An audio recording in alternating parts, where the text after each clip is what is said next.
Capítulo 2. Años de aprendizaje. Casi en un abrir y cerrar de ojos pasa una infancia sin nubes. Por más que cueste aceptarlo, hasta nuestra pequeña flor de invernadero debe enfrentarse a un sistema de educación más rígido. Él mismo lo siente y comienza a volverse inquieto. El hermano menor de su padre, un simple cadete de 16 años, le cuenta a Sasha todo sobre su vida en la escuela militar de Moscú, y Sasha está ansioso por seguir el ejemplo de su tío. Después de muchas súplicas, por fin obtiene permiso para ingresar a la institución y se prepara para los exámenes bajo la supervisión de la siempre dispuesta Lyubov Alexandrovna. No tiene dificultad alguna para dominar todas las materias necesarias y obtiene el primer lugar entre 70 alumnos. En 1882, a la edad de 10 años y medio, ya viste la pequeña chaqueta militar con botones dorados y va a vivir con otro de sus tíos, quien es maestro de casa en la escuela. La atmósfera femenina de su infancia es reemplazada por un entorno algo más severo, aunque no menos afectuoso. No hace falta decir que todas sus vacaciones las pasa con su tía y su abuela, quienes se cuidan bien de mudarse a una casa no demasiado lejos de la escuela de Sasha. En la escuela, su delicada y fina individualidad le gana muchos amigos de inmediato e incluso escapa al acostumbrado castigo de los novatos. Sus compañeros disfrutan de su mente brillante e inventiva y, sobre todo, de su poder para producir sonidos mágicos a partir del teclado, que para los demás parecía muerto. Le llegan peticiones de toda clase de improvisaciones, y con su gran buen humor y su habitual disposición, Sasha convierte el dormitorio en una interminable variedad de estados de ánimo. Una vez más, nos recuerda al joven Chopin, que apaciguaba a los ruidosos internos de la pensión de su padre con los sonidos celestiales de su piano. La popularidad de Sasha y la influencia de sus parientes le valen una posición excepcional en la escuela militar. Era evidente para todos que el muchacho no se encaminaba hacia una carrera militar, por lo que fue eximido de los rigores de la disciplina, los ejercicios y, en parte, incluso de algunas materias teóricas especiales. Una vez más, su camino estuvo cubierto de rosas, y el ambiente fue una escuela de cadetes, que a menudo resulta fatal para un niño sensible.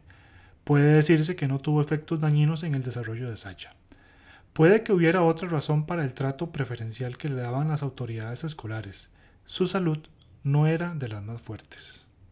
Cuando tenía 12 años, cuando casi sucumbe a una complicación posterior al sarampión, y durante 3 veranos consecutivos fue llevado a balnearios y sometido a diversos tratamientos. Sus estudios en la escuela progresaban bien y se contaba entre los mejores alumnos de su clase. Sin embargo, pronto habría de iniciar estudios musicales regulares, los cuales poco a poco absorbieron todo su tiempo e interés. Fue en el verano de 1883 cuando comenzó a estudiar seriamente el piano. Su maestro en aquel entonces fue G. E. Konus, quien estaba vinculado al Conservatorio de Moscú. Estas lecciones duraron alrededor de un año y culminaron en una firme determinación por parte de Sasha de ingresar al conservatorio en cuanto se le presentara la primera oportunidad. No se le puso obstáculo alguno en su camino, aunque esto significaba para él la difícil tarea de combinar 2 tipos de estudios, los de la escuela militar y los del conservatorio. Las clases particulares con Konus fueron interrumpidas y el joven improvisador fue sometido al severo régimen del viejo profesor del conservatorio, N. A. Zverev, pues lamentablemente las estrictas normas del curso superior de piano del Conservatorio de Moscú eran poco comprensivas con las meras improvisaciones elevadas.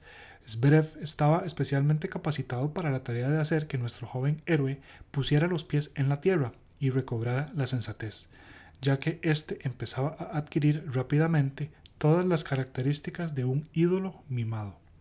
Zverev no tenía nada de tonterías. Provenía de una familia acomodada y toda su vida había considerado la música como un pasatiempo agradable. Sin embargo, como muchos otros diletantes rusos, logró adquirir un verdadero dominio del piano, y cuando su gran fortuna se hubo disipado lo suficiente, no dudó en aceptar una invitación para ocupar una cátedra en el Conservatorio de Moscú. Hombre de negocios hábil en el ámbito musical, también aceptaba alumnos internos a los que entrenaba sin piedad hasta que consideraba que estaban preparados para salir al mundo como pianistas. pero, a pesar de todas sus cualidades terrenales, debía de haber en él alguna chispa divina, pues consiguió formar a cierto número de alumnos verdaderamente brillantes. En la época en que Scriabin ingresó a su institución, entre sus discípulos figuraban futuras estrellas como Rachmaninoff, Maximov, Pressman y otros. Aunque Scriabin no era un interno como los demás, participaba invariablemente en todas sus actividades musicales y pronto atrajo la admiración y atención general. Sus improvisaciones comenzaban a tomar un rumbo más definido y parece que por aquellos días muchas de ellas fueron puestas por escrito. De cualquier modo, los muchachos consideraban a Scriabin un compositor prometedor y disfrutaban de sus pequeñas piezas al estilo de Chopin. No así Zverev, quien minimizaba la importancia de esos primeros intentos de Scriabin y lo valoraba únicamente como un gran futuro pianista. Muchas tardes se dedicaron a la música. Las veladas de Zverev comenzaban generalmente después de una opulenta comida. Todos los alumnos debían entonces interpretar por turno ante un público distinguido. El propio Tchaikovsky parece haber asistido a algunas de esas reuniones. Scriabin solía destacar en la ejecución de los estudios de Paganini y de Schumann, pero fue Chopin a quien tomó en su corazón. Como bien puede imaginarse, incluso solía dormir con las obras del maestro polaco bajo la almohada. Había una extraña afinidad entre Scriabin y su prototipo, y una asombrosa semejanza en su modo de abordar y manejar el piano, todo delicadeza y refinamiento. Pasaron un par de años y Scriabin ya estaba muy avanzado en el camino del arte pianístico. Era momento de pensar en los estudios teóricos. Con este propósito recurrieron nada menos que a Sergei Ivanovich Taneyev. Esto fue probablemente en 1886, aunque las fechas no coinciden del todo. Pasó un invierno dedicado a los ejercicios de armonía e incluso se aventuró en el contrapunto, aplicándose con gran diligencia a las tareas que le encomendaba el célebre teórico. Su progreso fue rápido y se consideró que había llegado el momento en que Sacha podía ingresar con éxito al conservatorio. Se tuvo el mayor cuidado de evitar cualquier laguna en sus conocimientos, y en el verano de 1887 lo vemos repasando nuevamente armonía con conus. Y mientras los requisitos académicos se cumplían por todos lados, la tendencia del genio comenzaba a manifestarse aparte de ellos y a pesar de ellos. Un pequeño círculo de amigos creció para animar y celebrar al joven compositor. En la casa de un tal Monighetti, médico de profesión, Scriabin encontró una atmósfera impregnada de entusiasmo y admiración por sus improvisaciones. El trasfondo general de estilo chopiniano de estas últimas empezaba a recortarse con contornos más definidos. La línea melódica se volvía más fantasiosa, la textura armónica más densa y compleja. Cada nueva idea, por rudimentaria que fuera, era de inmediato demostrada, y aún durante el proceso de composición, Scriabin detestaba quedarse solo. Muchas noches el dormitorio de su abuela quedaba vacío, pues ella misma se recostaba en el sofá mientras Sacha trabajaba en el piano. Ningún sacrificio le parecía demasiado grande si contribuía al cuidado de su amado nieto. Sucedió que Scriabin no ingresó realmente en el Conservatorio de Moscú hasta enero de 1888. Esto se debía a que se había inscrito en la clase de piano de Safonov, quien estuvo ausente durante todo el año en una gira de conciertos. Nadie podría haber sido más adecuado para convertirse en maestro y guía de Scriabin en el arte del piano que Safonov. Este hijo de un rudo cosaco era la encarnación misma de la gracia etérea y de una delicadeza excepcional en su tratamiento del piano. Había estudiado con Louis Brassing y con Lechetitsky y contaba con varios años de brillante experiencia pedagógica. No es exagerado decir que sus principios se concentraron en la interpretación del joven Scriabin, tan semejante a la suya propia y, sin embargo, tan superior. Con un instinto infalible, Safonov reconoció en Scriabin las señales de un genio pianístico y lo presentó como modelo ante toda su clase. La manera de Scriabin de utilizar el pedal solía transportarlo al éxtasis. El instrumento respiraba y vibraba bajo los dedos de Scriabin, y Safonov escuchaba fascinado, sin cansarse jamás. En una de esas ocasiones, Safonov se quedó dormido y despertó con los sonidos más arrebatadores del piano. Scriabin seguía improvisando. Saltando, Safonov le preguntó qué estaba tocando. Era el preludio en re bemol mayor de Scriabin, presumiblemente del opus 11. Esto, dijo Sáfonov, permanece como una de las sensaciones más deliciosas de mi vida. En 1889, Scriabin terminó su curso en la escuela militar y pudo desde entonces dedicar todo su tiempo a la música. Su tía y su abuela, con quienes continuaba viviendo como siempre, se mudaron nuevamente para estar más cerca del conservatorio de Sacha, y bajo la amable y comprensiva supervisión de Sáfonov, quien, aun cuando no siempre estaba de acuerdo, permitía que Scriabin siguiera sus propios impulsos artísticos, este último daba pasos gigantescos hacia la consumación de su individualidad.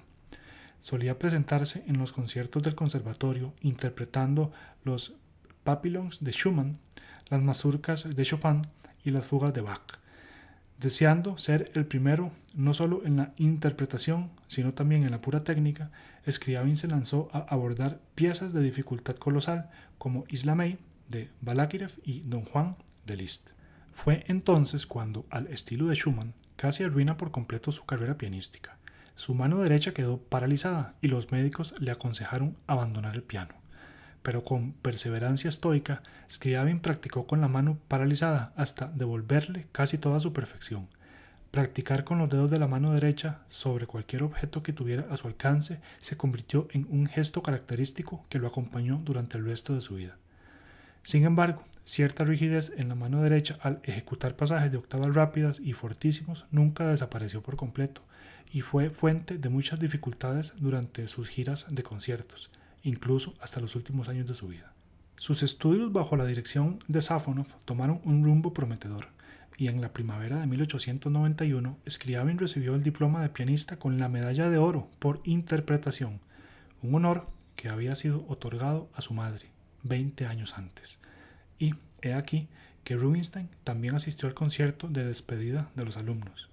Luego de que Scriabin ejecutó su propia mazurca en mi mayor, el anciano maestro improvisó de inmediato variaciones sobre ella. No todo marchó tan bien en las clases teóricas. Incluso, Taneyev notó con tristeza la falta de interés de Scriabin en su admirable curso de contrapunto. No es que Scriabin fuera negligente, nadie podría tener el corazón para pensar tal cosa, viendo cuán genuinamente decepcionado se sentía Taneyev cada vez que alguno de sus alumnos no mostraba la aplicación necesaria. Pero Scriabin no mostraba amor alguno por los estudios contrapuntísticos, elegía temas breves para sus ejercicios y se conformaba con cumplir los requisitos mínimos. Sin embargo, durante los 2 años que Scriabin estudió con Taneyev, las cosas marcharon de manera aceptable. Todo empeoró notablemente cuando fue transferido a la clase de fuga de Arensky. Desde el principio, no hubo afecto entre maestro y alumno. Arensky carecía de la grandeza olímpica de Taneyev. Era todo menos imparcial en su pronunciado conservadurismo, irritable, sarcástico y muy desagradable cuando se le contrariaba. No supo reconocer las facultades de su titánico discípulo. Por su parte, Scriabin jugó un juego imperdonable con los sentimientos del maestro. Cuando se le ordenó escribir 10 fugas durante las vacaciones de verano, produjo solo una y tituló a la segunda pieza Fuga Nocturno. Cuando se esperaba que compusiera un scherzo, se presentó a clase con una introducción a alguna ópera lituana, y cuando Rachmaninoff, que todo ese tiempo había sido su compañero de clase, obtuvo permiso para concluir el curso de composición en un periodo más corto de lo habitual, Scriabin, con una asombrosa ingenuidad, solicitó un privilegio similar. Arensky se negó indignado. Scriabin, entonces, abandonó de inmediato el conservatorio sin el diploma de compositor.